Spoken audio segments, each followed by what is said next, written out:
अपने सृजन के स्याही बनकर आखरों में ढल रहे हैं, मिट रहा है मन का अंधियारा और अक्षरों के दीप जल रहे हैं।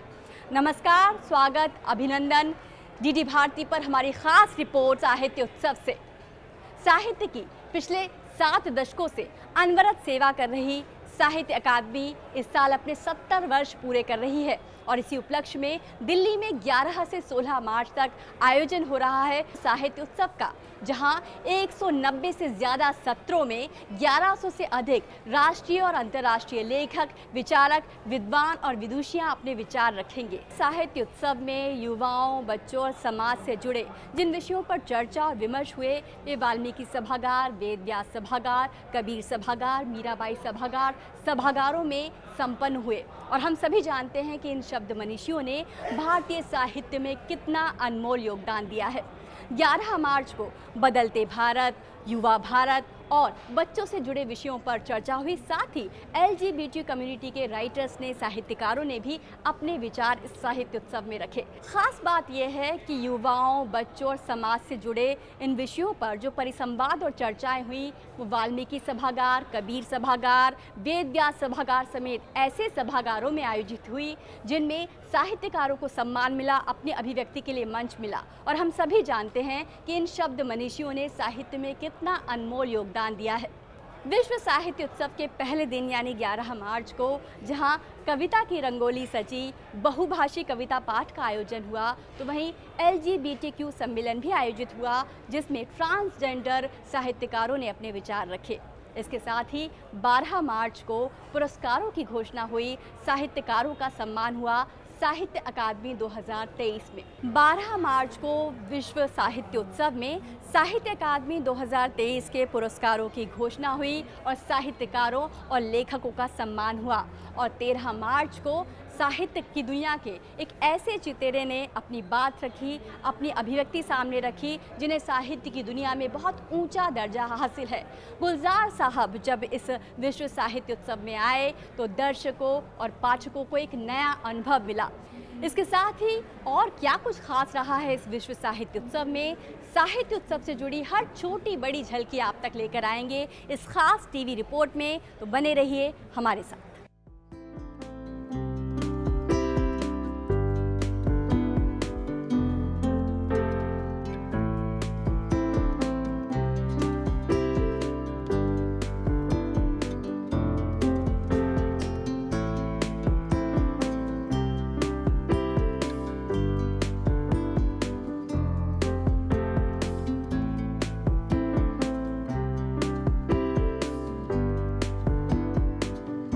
इस कार्यक्रम में सबसे पहले साहित्य अकादमी के अध्यक्ष माधव कौशिक जी ने माननीय राज्य मंत्री श्री अर्जुन राम मेघवाल जी का अंग वस्त्र से स्वागत किया। इस दौरान साहित्य अकादमी के सचिव डॉक्टर के श्रीनिवासन, उपाध्यक्ष कुमुद शर्मा और अन्य गणमान्य अतिथि भी यहाँ मौजूद थे। इसके बाद उन्होंने अपने वक्तव्य भी दिए।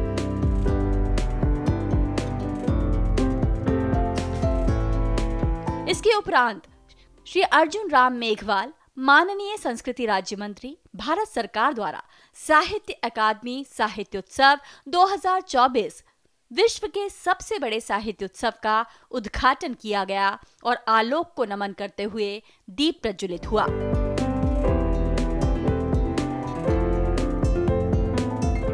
शब्द झरे मोती बनकर यही मन की अभिलाषा है, जिस भाषा का मौन भी सुंदर वह मेरी प्रिय भाषा है।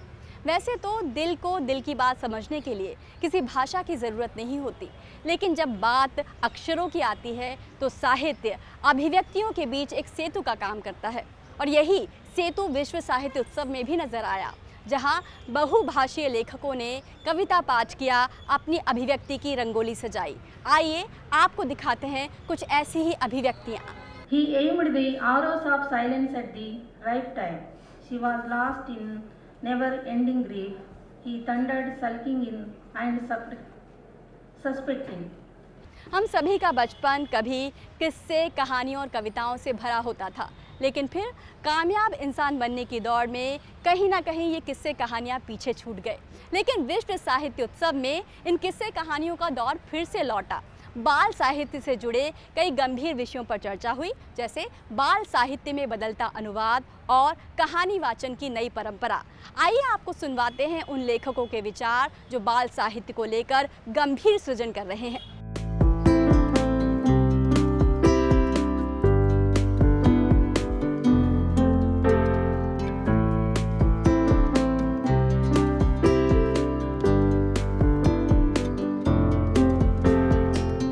Children have a right to know, have a right to literature. I always say children have a right to question, because question is the basis through which they develop, they grow. And therefore, we must give importance to all the vernacular languages of the country so as to keep the country intact. I thought I would focus upon one particular work, my experiences of translating the Hindi classic by Devki Nandan Khatri, Chandrakanta, into English, because I thought I'd like to share, the problems that I faced and how I tackled the issue as Dash Benhurji talked about, the translating cultures, how hard it is to find equivalents in English for, regional terms. Festival of letters 2024 यानी विश्व साहित्य उत्सव में साहित्य के कई नए आयाम सामने आए, जहां समावेशिता की भावना को बढ़ावा मिला। LGBTQ समुदाय के कई लेखकों ने अपनी बात सामने रखी, तो वहीं क्षेत्रीय भाषाओं को भी बढ़ावा मिला। आइए आपको सुनवाते हैं कुछ ऐसे ही लेखकों की मन की बात। आज की ये साहित्य अकादमी में जो महोत्सव है, वर्ल्ड लार्जेस्ट लिटरेचर फेस्टिवल्स में आके हमें बहुत खुशी लगा। It was a proud moment हमारे लिए, हमारे कम्युनिटी के लिए भी है, क्योंकि हमें मौका मिला था हमारे कविता पाठन करने के लिए। I am here to speak on the Sahitya Academy's Sahityotsav, which is talking about poetry and knitting India. How do we really define India? How does poetry take care of the vastness that is India? How do we really think in terms of this entire country which is multiple ethnicities, with multiple people, diversity, language, literature? We differ in n number of things. And yet there is something that is all keeping us together. This is not just our shared value systems, our morals, our culture, but it is beyond that. It is also a strong bond that goes beneath each one of us. इसी के ऊपर आज मैं यहाँ आई हूँ बोलने के लिए ऑन निटिंग इंडिया। इसी पे मेरी एक कविता जो मैं अभी बता रही हूँ। रंग, पहली बार रंगों का डिब्बा पाकर कितना खुश हुई थी वो। हरा, नीला, लाल, गुलाबी घर की हर दीवार पर तन्मयता से रंगा था। माँ से पता चला रंग यहाँ वहाँ नहीं कर सकते। फिर रंग सीमित हो गए कागज़ों के दायरे में। स्कूल की टीचर से पता चला रंग केवल लकीरों के भीतर कर सकते हैं, उनके अपने असूल होते हैं। आकाश हरा नहीं बना सकते, घास नीली नहीं होती, सूरज भी चितकबरा नहीं होता, नीला भेड़िया बिल्कुल नहीं। रंगों के असूल विश्राम करते हैं इस साहित्योत्सव पे। यहाँ हर रंग कोई भी कलर हो सकता है। यहाँ सर्द नीला, ठंडा गुलाबी, गर्मा गर्म पीला, रेशमी हरा, मुस्कुराता नारंगी। कोई नियम नहीं, कोई कायदा नहीं, सिर्फ रंगों का जश्न। कहते हैं ये ज़माना तकनीक का है, और पठन पाठन और लेखन पर भी कहीं ना कहीं तकनीक हावी होती दिखाई देती है। लेकिन यही विचार बदला हमारे दर्शकों ने, हमारे युवा पाठकों ने, जिन्होंने विश्व साहित्य उत्सव में बढ़ चढ़कर हिस्सा लिया। कुछ ऐसे ही युवाओं से हमने बात की। मेरा जो एक्सपीरियंस यहाँ साहित्य अकेडमी में ये रहा है कि इस तरीके के जो कार्यक्रम किए जाते हैं सरकार के द्वारा, ये इनिशिएटिव गवर्नमेंट को कंटिन्यू रखना चाहिए। बिकॉज जिस तरीके के जो एजुकेशन है या स्टूडेंट्स हैं, हमारे जैसे रिसर्च स्कॉलर्स हैं, उनको काफ़ी ज़्यादा हेल्प मिलती है। आज पहला दिन है, बहुत अच्छा लगा। पूरे देश में से यहाँ में साहित्यकार आए हैं, कवि आए हैं, और उनसे मिलकर मुझे बहुत खुशी हो गई है। आज मैं इस साहित्य अकेदमी के साहित्य उत्सव में आया हुआ हूँ और यहाँ पर आने के बाद मेरा जो अनुभव है वो बहुत समृद्ध करने वाला रहा, बहुत शानदार अनुभव रहा है। यहाँ पर कार्यक्रमों की जो विविधताएं हैं वो लगातार युवाओं को आकर्षित कर रही हैं। इस कार्यक्रम में विषयों को लेकर के अगर हम देखें तो साहित्य की सभी विधाओं पर लगातार तमाम उसके सिद्धांत वस्ता यहाँ पर उपस्थित हुए हैं और लगातार उन पे बातचीत हो रही है। कई कार्यक्रमों में यह विभाजित हुआ है, कई खंडों में बातचीत हो रही है। आपने बहुत ही बेहतरीन कहानियाँ लिखी, नाटक लिखे और चित्रकला में भी आपने अपना अनमोल योगदान दिया है। अगर आज इतने दशकों बाद एक कलाकार के रूप में आप अपने को देखें तो कितना संतुष्ट पाते हैं, या कुछ ऐसे सपने हैं, कुछ ऐसे मंजिलें हैं जिनको पाना अभी बाकी है? देखो, हमेशा से कोई भी लेखक या कोई भी रचनाकार संतुष्ट नहीं होता है पूरी तरह से। उसको हमेशा ये लगता है कि अभी कुछ और कुछ और कुछ और कुछ और होना बाकी है। तो हमारे एक बड़े बुज़ुर्ग लेखक थे विजयदान देथा, उन्होंने 40 वॉल्यूम लिखे राजस्थानी कहानियों के। उसके बाद हम लोगों ने उनसे पूछा कि दादा आपने तो बहुत लिखा, तो उन्होंने कहा अभी तो कलम पकड़ना सीखा है मैंने, अभी तो मैं लिखूँगा। तो मतलब लेखक जो है वो कभी संतोष उसको नहीं होता, हमेशा वो अच्छा से अच्छा, नया से नया लिखने की कोशिश करता रहता है जी। तो यही होता है लेखक की। लेखन जारी है, लगातार बेहतरीन काम हो रहा है, लेकिन ये टेक्नोलॉजी का भी युग है, तकनीक का भी युग है। क्या आपको लगता है कि ख़ासकर अगर हम पाठन की बात करें, पढ़ने की बात करें, क्या टेक्नोलॉजी ने उसको प्रभावित किया है, या किताबों से जो प्यार है वो अब भी वैसे ही है? अगर मैंने किसी की कहानी फेसबुक पर पढ़ी, मैंने किसी मीडिया में पढ़ी, तो मुझे ये रुचि होती है कि अब मैं इसकी और कहानियाँ पढूं, और कहानियाँ जब पढ़ता हूँ तो मुझे किताब चाहिए, है ना। तो किताब की ओर ले जाने का माध्यम है ये जो नई टेक्नोलॉजी है। तो इसलिए नई टेक्नोलॉजी का कोई विरोध करने की या उससे डरने की आवश्यकता नहीं है, बल्कि उसका स्वागत किया जाना चाहिए, वो स्वागत करने योग्य है। वियोगी होगा पहला कवि, आह से उपजा होगा गान, आँखों से निकलकर चुपचाप बही होगी कविता अनजान। कविता केवल शब्दों की अभिव्यक्ति नहीं है, बल्कि संवेदनाओं का एक सेतु भी है। और आज हमारे साथ एक ऐसे लेखक, एक ऐसे कवि हैं जिन्होंने तुलसीदास जी की रामायण को ढाला है हिंदी कविता में आम जन से जोड़ने के लिए। बहुत बहुत स्वागत है आपका धीरज भटनागर जी, डीडी भारती पर। नमस्कार। तुलसी ने जैसा कि हम सबको पता है कि 16वीं-17वीं शताब्दी के बीच में अवधि में श्री रामचरितमानस लिखा था। ये गे है, सबसे सुंदर कविता में से भारत का सबसे प्रमुख महाकाव्य है। एक ऐसा महाकाव्य जिसने कि सनातन धर्म का एक स्ट्रक्चर पैदा किया, आज भी घर घर में गायन होता है।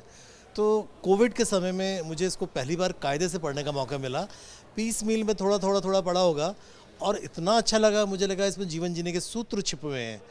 तब मुझे ऐसा लगा कि देखिए, हर बार एक दोहा चौपाई पढ़ी है, फिर कमेंट्री पढ़ी है, ये बड़ा क्लिष्ट है और काव्य का प्रवाह भी भंग होता है।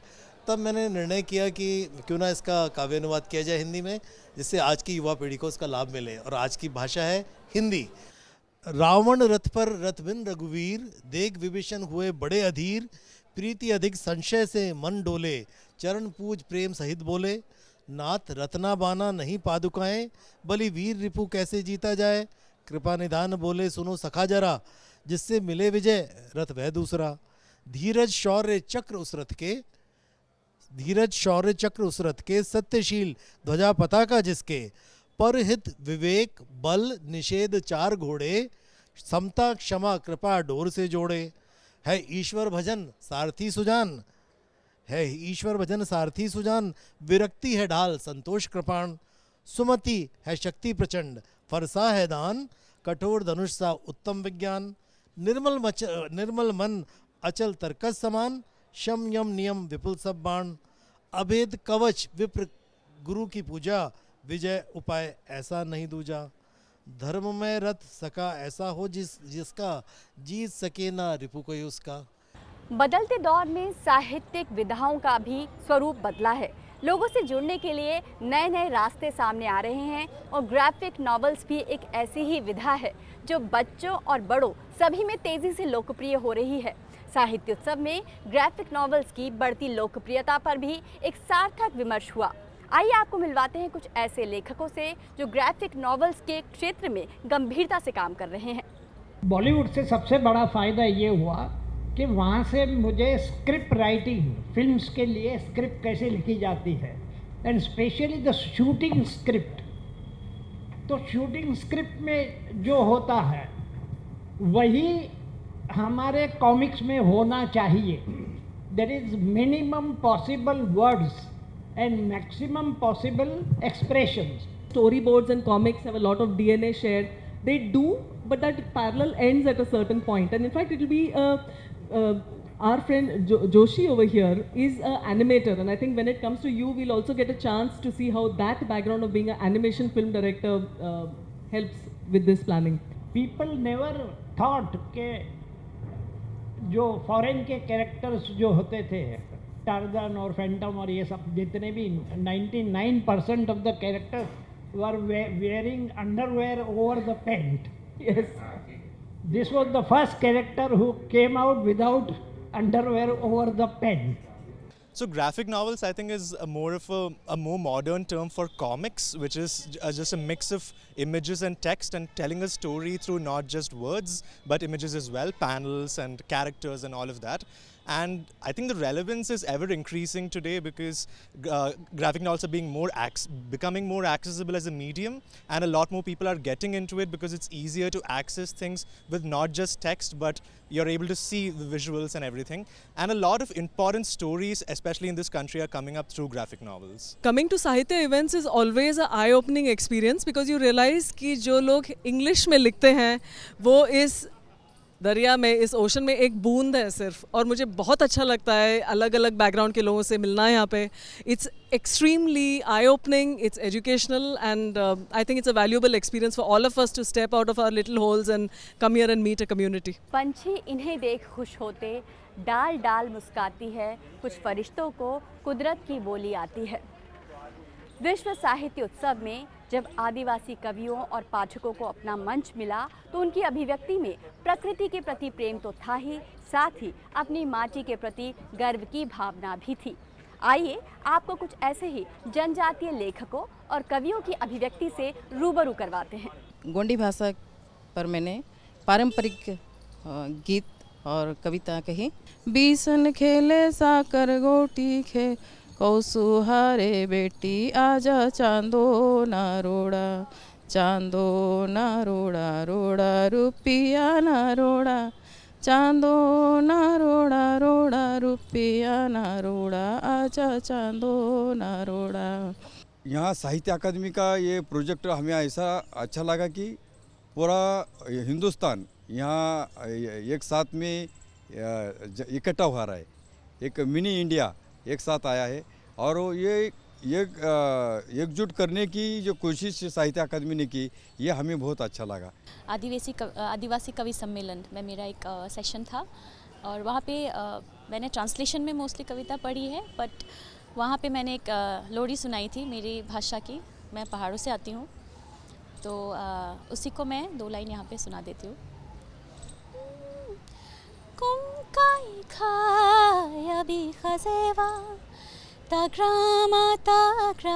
खाली खजेवा, कुमकाई खाया भी खजेवा ताग्रा खाली खजेवा, ओ ना तोरा दोरी खाए मामाई को सादे नांगोबा, ओ ना तोरा दोरी खाए मामाई को सादे नांगोबा। तो ये लोरी है। लोरी का मतलब पता है सबको। अपनी माँ बच्चे को सहलाती है सुलाने के लिए और कहती है कि आप अपने माँ बाबा और मामा चाचा सबके दुलारे हो, तो इस वजह से आप चैन से सो जाइए। शब्दों के पंखों पे बैठकर कल्पनाओं के अफसाने बुनते हैं, जिसका हर लफ्ज़ अपना सा लगे। आओ एक ऐसी कहानी सुनते हैं। विश्व साहित्य उत्सव कहानी वाचन और कविता पाठन की परंपरा में नए रंग भरता नजर आया। वाल्मीकि सभागार हो, मीराबाई सभागार, कबीर सभागार, इन सभी सभागारों में कविता पाठन और कहानी वाचन को लेकर लेखकों ने अभिव्यक्ति की सुंदर रंगोली सजाई। आइए इन सभागारों में हुए इन सत्रों पर तो नजर डालते ही हैं, साथ ही इन लेखकों की, इन कवियों की अभिव्यक्ति से भी आपको रूबरू करवाते हैं। मैं क्यों लिखती हूँ? कलम से मेरा रिश्ता क्या है? अंगूठे, तर्जनी और मध्यमा की चुटकी में सधी, अनामिका और कनिष्ठा के कंधों पर सवार, कलम के तीखे नुकीले स्वरूप को देखती हूँ तो सोचती हूँ, रिश्ता बना तो कलम से ही क्यों बना? कैसे बना? और कब ऐसे लगने लगा कि कलम ही मेरे होने का पर्याय है? सातपुडाला लागी निमाडस, सातपुडाला लागी निमाडस, ता खरगोन आकू खंडवा वलखामस, तंट्या भील आठ जीवनी माय अन भावसिंग भीलना पोट जन्माला उन्हाल, याद करा तो इंग्रज काल, अरे याद करा तो इंग्रज काल, भील आदिवासीसनं मन ब्रिटिशसला कापणाल, अरे याद करा तो इंग्रज काल, भील आदिवासीसनं मन British लोकसला कापणाल. Start with the prayer. It's called Mud, Nor, Tu. Mud is heart, Nor is sacred place, Tu is God. So if this is how we start our mountain prayer and river prayer. Once in a year we all get together and we do. I thank the Sahitya Academy for giving opportunity to give the valuable language. Ponnel koi potvusen, nirnal koi kotsusen, koya vir kozusen, koleshwar potvusen, peryamun erdvusen, pahamun erdvusen, mol pirlad tishvusen, mol kuryad kesvusen, kakarvul mirzvusen, kabargoy kadvusen.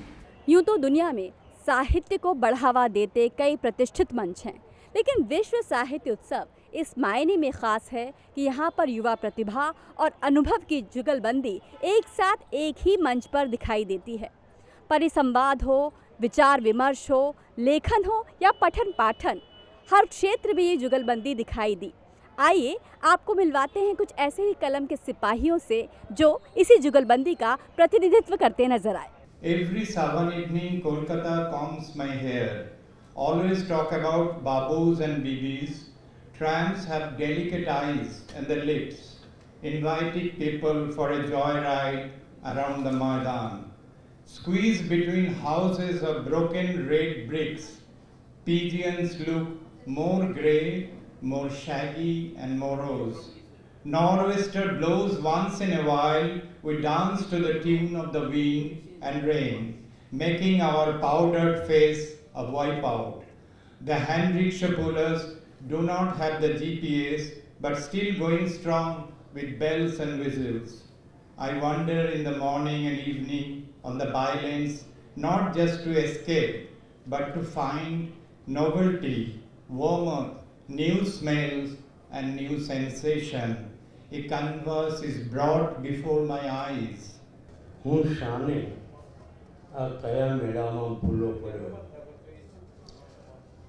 હું શાને આ કયા મેળામાં ભૂલો પડ્યો, ખોળતો રહ્યો મને કયા ગામ પ્રદેશ, હતી એ ક્યાં ગઈ જનની, હતી એ ક્યાં ગઈ જનની દેવકી, ક્યાં છૂટી ગઈ જનેતા જશોદા, અંધારી રાત જેવા બોગદામાં ગરકતી, નદી નાળા વગડા ડુંગરીએ દવ ભેદતી, સુના ઉજ્જડ સ્ટેશનોની સુनमुन दीवाबत्ती आंटती। हम भाइयों के बीच पुल बनी थी माँ, हम भाइयों के बीच पुल बनी थी माँ, जिसमें आए दिन बेधड़क दौड़ती रहती थी, बिना किसी हरी लाल बत्ती के हम लोगों के छुक छुक छक छक।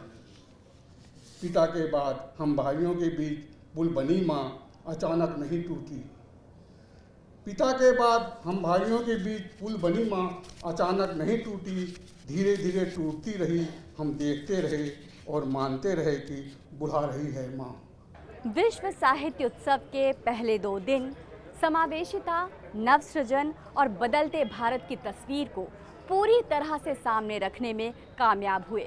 यहाँ जनजातीय कलम की आवाज़ बुलंद हुई, LGBTQ समुदाय को मंच मिला, तो वहीं युवाओं और बच्चों से जुड़े विषयों पर एक सार्थक विमर्श हुआ। पहले 2 दिनों पर विश्व साहित्योत्सव से ये थी हमारी खास टीवी रिपोर्ट। विश्व साहित्योत्सव की हर छोटी बड़ी गतिविधि से आपको रूबरू करवाते रहेंगे। फिलहाल आज मुझे और मेरी पूरी टीम को दीजिए अनुमति। नमस्कार।